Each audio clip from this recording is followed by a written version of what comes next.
morning, everyone. Breaking news. Johnny Makabali claims his car was stolen, insisting he was home. Witness Ari Batumbakal accuses Danny of fleeing the scene but is himself implicated by evidence matching his black car to witness account. Ari dismisses this as a coincidence. Danny panics, blaming Ari, while officers remain skeptical of both conflicting stories. The tension is unresolved. This is Vincent R. Oliveira reporting.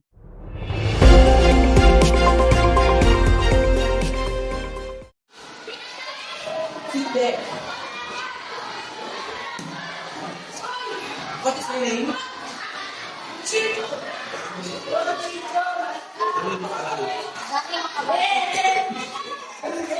How old are you? Where did you live?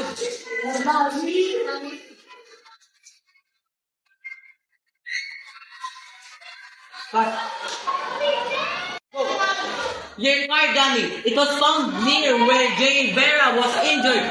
Take a look at this. It was stolen! I was not home, I swear!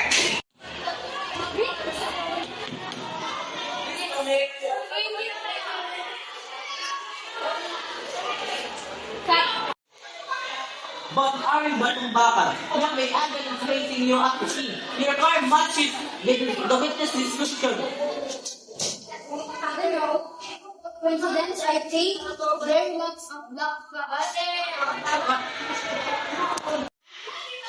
According to Ari Batumbakal, you're the one who hit Jay Vera at the time extended Danny Makabali.